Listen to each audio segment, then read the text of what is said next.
Buenas, amigos de la banda digital. Estamos con dos investigadoras de la Universidad Federal de Río Grande do Sul, Paula Lima y Vera Perón. Muchas gracias por venir y por aceptar esa entrevista. Gracias. Queremos preguntarles en primer lugar sobre las elecciones en Brasil. ¿Se podría decir que fue un triunfo la democracia? ¿El triunfo de Lula? Sim. Nós estamos vivendo há alguns anos, vivimos um golpe de Estado e antes do golpe de Estado já um momento de uma onda conservadora muito forte. A extrema-direita em Brasil, principalmente a extrema-direita que não aceitou a democracia, por dentro dos próprios militares, veio numa onda muito forte, num processo de correlação de forças, e esse processo culminou com um golpe de Dilma e a prisão de Lula. E a ascensão de Bolsonaro foi uma expressão, ele não foi ele a causa, ele foi uma expressão de um movimento que estava acontecendo na sociedade. E ele desde o início colocou, na primeira eleição já, que mataria seus oponentes, que ele admirava um torturador, que era Brilhante Ustra, o tempo todo falou que os seus oponentes deveriam ter sido todos mortos, já pela própria ditadura, inclusive Dilma. Então, a sociedade sabia em quem estava votando. Isso foi o mais assustador, né, Paula? Isso foi o mais assustador. Quando foi eleito Bolsonaro, aquele momento, as ruas tinham assumido, muito financiada por empresários, porque nada foi tão espontâneo assim. Inclusive um grupo chamado MBL, que nós estudamos muito no nosso grupo de pesquisa, que analisa a relação entre o público e o privado e vários processos de privatização do público.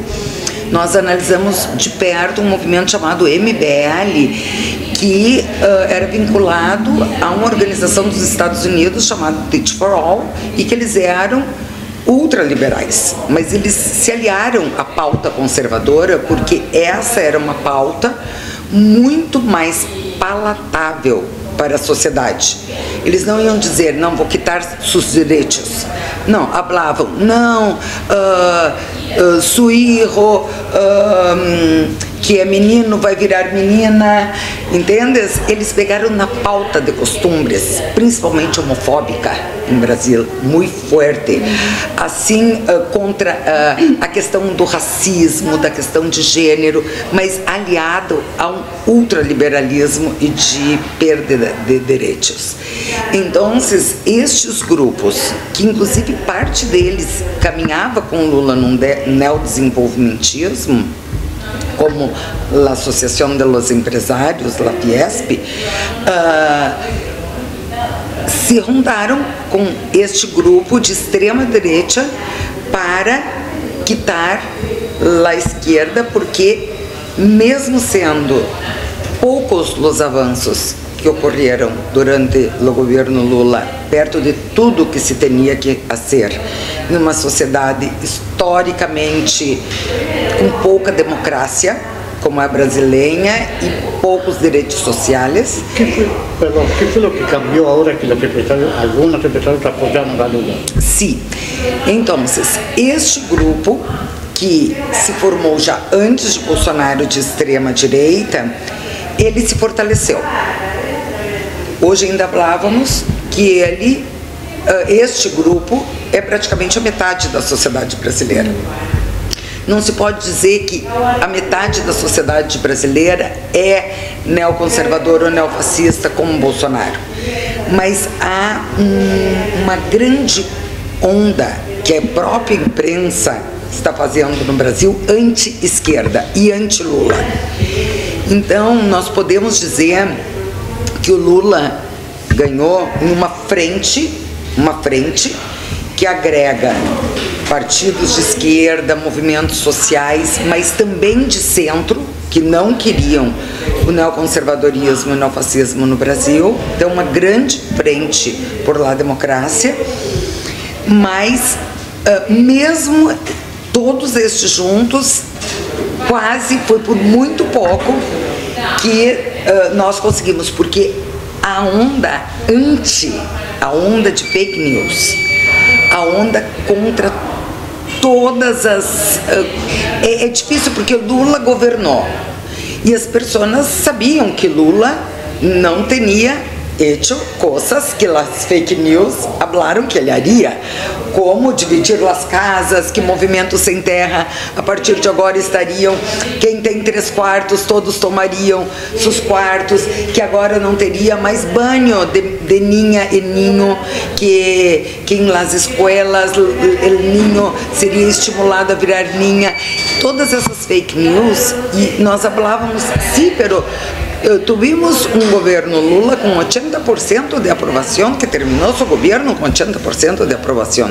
Pero as pessoas acreditavam mais em las fake news do que no seu passado, porque o seu passado dizia o contrário, mas mesmo assim creiam. E o inverso também passou, porque Bolsonaro em 4 anos se mostrou violento, opressor, racista, homofóbico, e mesmo assim, num contexto da eleição, as pessoas diziam, não, mas não é bem assim, mas ele não é tudo isso, ele não é tão ruim. Então, negavam tanto o governo Lula e as coisas, enfim, que aconteceram para dizer que outras coisas aconteceriam, como negavam tudo que aconteceu do Bolsonaro para dizer que a próxima gestão dele não seria nesse formato, né? Então, em síntese, na verdade, foi quase uma eleição assim que colocou de um lado esse projeto democrático e do outro lado um projeto de violência, um projeto de exclusão, nesse formato que o Bolsonaro vem construindo nos últimos anos. En este contexto, ¿no? El tiempo de Lula, el aspecto militar preocupa. Bien. Sim. O aspecto militar preocupa em parte porque, como eu falava, há um grupo muito próximo ao Bolsonaro, como o general Heleno. O Bolsonaro é militar. Sí, pero foi, sí, pero capitão. Sí, pero Bolsonaro foi uma pessoa expulsa porque queria explodir o quartel. Então, bem, mas há um grupo com ele que foi um grupo que o coronel, o general Heleno faz parte, e que é um grupo vinculado a um grupo da ditadura que não aceitou a abertura política, que já foi uma ruptura na época da abertura política no Brasil. Esse grupo não aceitou e esse grupo permaneceu, e este grupo se empoderou, ele teve mais força no período do governo Dilma, com a Comissão da Verdade. Quando a Comissão da Verdade abre os arquivos e coisas que estavam mais ou menos...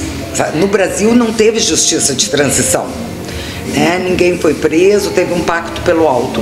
E no governo Dilma, eu já tinha começado antes esse pacto e tal, mas no governo Dilma aflora isso. E este grupo, então, se reorganiza muito fortemente e inclusive tem um documento chamado Orville, que é livro, ao contrário, Orville, e que é um documento que tem a versão deles da sociedade e dos militares e do golpe.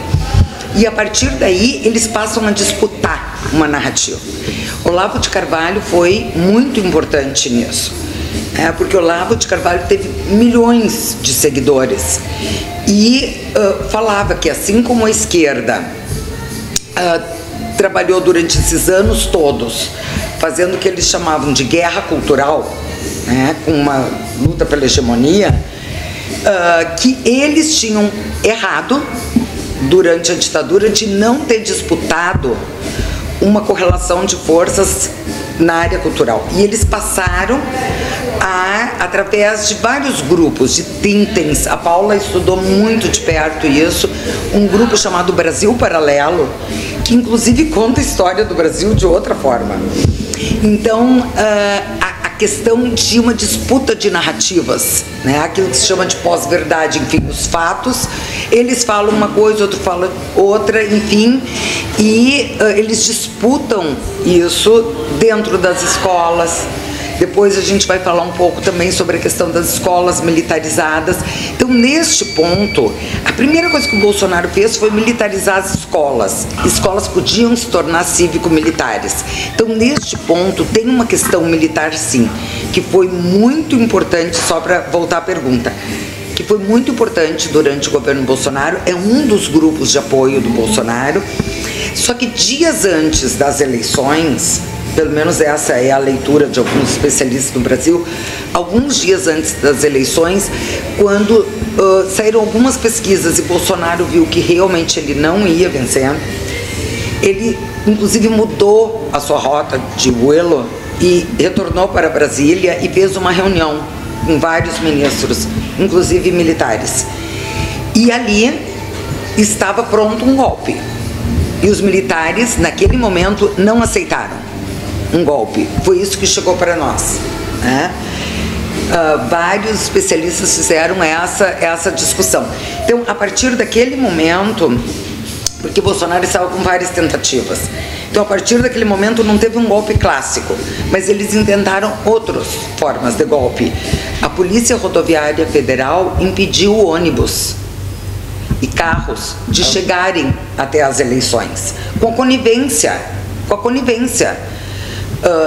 da polícia, do exército, porque isso não passaria se fosse a esquerda fazendo isso. Claro. La derecha política que se alineó a Bolsonaro, ¿esa derecha son todos fascistas o no? Não. Não. Hay una parte que sí y otra que no. Sim. A gente teve no Brasil, inclusive nessa eleição, um arrefecimento, assim, uma baixada da direita tradicional, que estava, grande parte dela, próxima de Lula, inclusive, né? Foi uma grande aliança, assim, uma grande...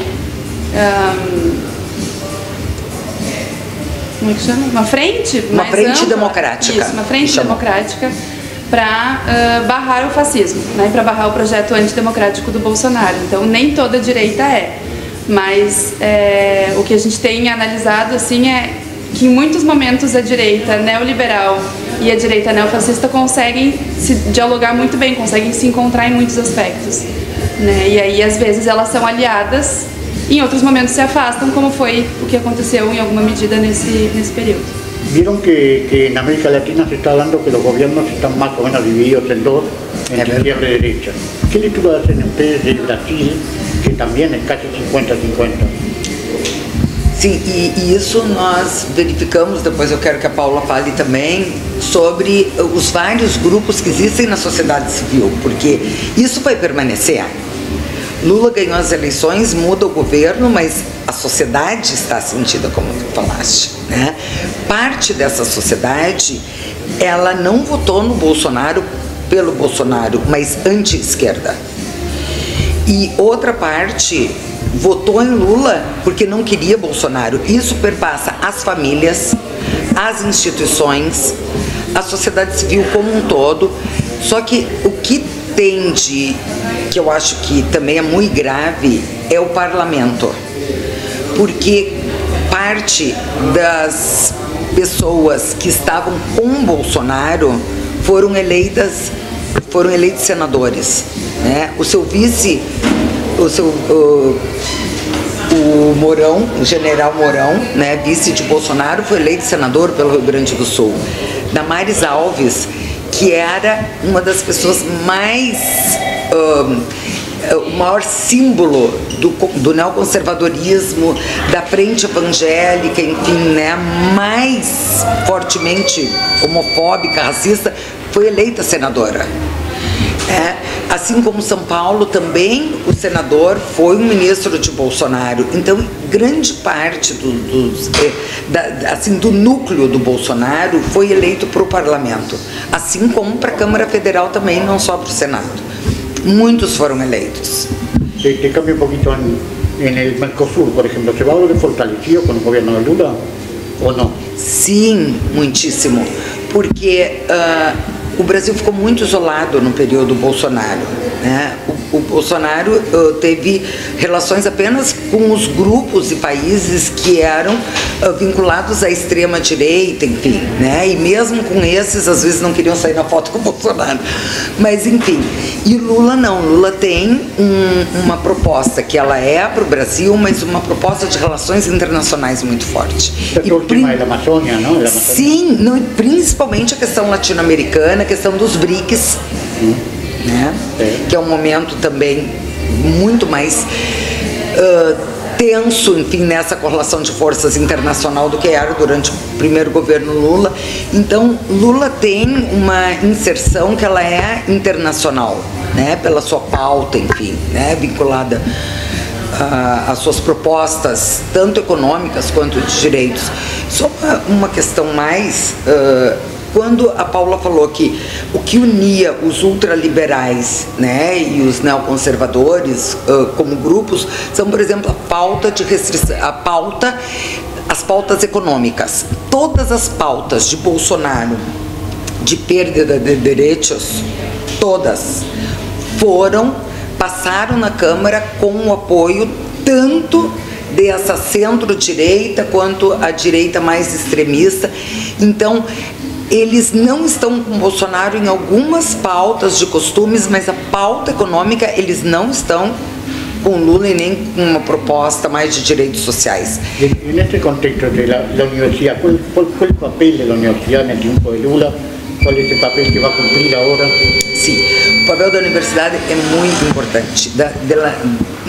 Nossas investigações o tempo todo, nosso grupo já tem 20 anos. Então, ele perpassou parte do governo FHC, mais de 20, porque passou o governo FHC, todo o período Lula, todo o golpe e período Temer e período Bolsonaro. Então, nossas investigações, elas mostram que os processos de privatização, eles se dão num processo de correlação de forças por projetos societários. E esse grupo de empresários que também quer a privatização da educação, ele também está muito próximo de Lula. Ou seja, que vai ser mais democrática, digamos, a negociada agora. Sim, muito mais democrático agora, porque antes era impossível. Nós teníamos medo. O seminário que fizemos cerrado, porque teníamos medo que as pessoas...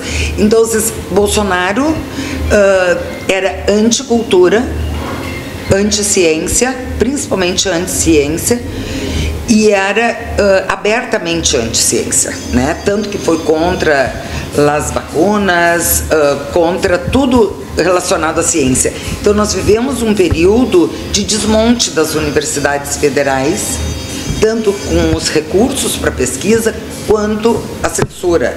Ele fez vários interventores, inclusive o nosso reitor da URGS não foi o nome mais votado pela eleição, foi alguém que o Bolsonaro colocou. Então, este período Lula é um período de retorno à democracia. Como foi o período da educação durante o Bolsonaro? A educação se criou, tomou uma direção bem diferente do que vinha tomando nos últimos anos, né? A gente vinha construindo uma educação, uma lógica de educação pública mais com projeto democrático, enfim, né? Claro, sempre em disputa, mas assim, minimamente majoritário, digamos assim, né? De escola pública. E no período desde já de Temer, né? Uma questão de privatização muito forte, uma questão de fortalecimento das instituições privadas e de desmerecimento do público, né? E aí, com Bolsonaro, a gente tem, então, segue essa lógica de desmerecimento do público, né, de desqualificação do público, por uma lógica que é muito mais neoconservadora, que eles vão colocar, então, e aí eles culpam a questão da doutrinação, da ideologia de gênero, essas pautas que são do âmbito de valores e do âmbito da moral, digamos assim, eles responsabilizam a escola pública, né, por tudo isso. E aí, então, é necessário combater a escola pública. E aí, projetos como Escola Sem Partido, que é um projeto de censura a professores, a proposta de homeschooling, educação domiciliar, que vem também para tirar as crianças da escola, para desobrigar as famílias a matricularem seus filhos nesses espaços em que há convivência e que há essa socialização com a diversidade. E também a proposta de escolas militares, cívico-militares, né, que pegar escolas que são civis, escolas públicas, e inserir dentro delas, né, a atuação dos militares numa lógica militar de disciplina, de obediência, num outro formato de educação. Então, são essas as três principais. Por último, el movimiento cultural brasileño, ¿cómo ha respondido ante todo esto? ¿Cómo respondió antes? ¿Cómo piensan que va a responder? Bem, todos estão com Lula, porque a cultura no Brasil ela foi muito prejudicada, né? Não todos, parte, infelizmente, né, aceitou, enfim, essa proposta de Bolsonaro, mas grande parte, eu acho que a cultura vai ser uma das grandes, assim, é que tem algumas questões, por exemplo, a questão ambiental, né, que foi muito prejudicada durante o período do Bolsonaro. A questão também da disputa pela Petrobras, a privatização, porque pensem que a gente tinha descoberto o pré-sal, tínhamos investido muito no pré-sal quando veio o golpe de Estado. Então a disputa pela Petrobras, a disputa pela privatização do nosso solo, a questão toda ambiental, a questão cultural, a questão indígena, né, que estão fazendo extermínio indígena, a questão racial, enfim, tem algumas pautas, e principalmente a pauta econômica, porque a desigualdade social ela cresceu no Brasil. E as pessoas, a inflação está muito alta, as pessoas estão sem emprego e está muito alto o custo de vida no Brasil, né? Então acho que uma pauta econômica ela é muito importante. Mas eu só queria falar uma coisa ainda, se me permites, é que nós vivenciamos no Brasil uma reforma da ensinança média, né? Que eu acho que ela é importante aqui a gente falar sobre isso, né, para os uruguaios que também vão iniciar este processo. Nós tínhamos durante o governo Dilma uma comissão que estava discutindo uma reforma para o ensino médio, que era muito importante, né? Afinal, que tipo de ensinança é importante para os nossos jovens, para a sua formação? E existia vários grupos dialogando, disputando, enfim, quando veio o golpe no Brasil, a primeira coisa que o presidente golpista foi o Temer, ele fez uma reforma da ensinança média por decreto. Ele acabou com todas as discussões e ele apresentou por decreto o que ele queria, claro que apenas com a pauta que lhe interessava, que era dos empresários. E eu vi que aqui no Uruguai tem coisas muito parecidas com essa reforma que foi aprovada no Brasil neste período golpista, que tinha a ver com a questão de apenas vinculados a competências, né, dos alunos da reforma, dos saberes todos vinculados a competências, ao empreendedorismo, a essas pautas, inclusive, que elas são muito restritivas daquilo que nós falamos num projeto de sociedade, do que se precisa, do que se espera de um jovem para um projeto societário mais democrático, né? Esse projeto cultural que tuvo o Bolsonaro foi derrotado completamente? Ou não, de maneira alguma. Inclusive, acho que, não sei se agora comentou, mas acho que sim, muitos dos grandes nomes do bolsonarismo, né, membros do governo Bolsonaro, foram eleitos, sim, com expressões de voto bastante assustadoras, assim, e que seguirão institucionalmente atuando, mas também pela sociedade civil, essas organizações, esses grupos e movimentos, enfim, vão continuar existindo, como já existiam antes de Bolsonaro também. Foram inclusive responsáveis por alçar Bolsonaro, se fortaleceram ao longo do governo e agora seguirão fazendo oposição. E é muito importante falar que esses grupos estão vinculados a uma extrema-direita que é internacional. Inclusive o papel da Citizen Go, da Espanha, vinculado a movimentos na América Latina, que financiaram golpe, que formaram pessoas nesses think tanks, nessas instituições. Então, assim, existe toda uma rede muito organizada. Então não é um movimento espontâneo, simplesmente, pela renda. Também sei que está Trump atrás de tudo isso. Sim, Trump, Bannon, enfim, né? Era o Olavo de Carvalho, e toda uma esquerda que é internacional e muito fortemente financiada. Sim. Um respiro. Sim, um respiro. E também queria dizer que nós lutamos muito, né, Paula? Muito. Nós fomos para as cajas novamente, porque a direita tinha nos tomado Lacage, né? Durante o golpe, a direita estava em Lacage e a esquerda replegada. E era um momento de muita violência, também de prisão de Lula, enfim, e as pessoas por Lacage com muito medo. E agora não, a democracia apenas com os veículos oficiais de comunicação. Eu imagino que seria impossível. Bueno, les agradecemos muchísimo esta breve entrevista. Gracias. Desculpe se me alonguei, é que todos esses assuntos são muito complexos. É assim uma etapa de muita esperança em Brasil.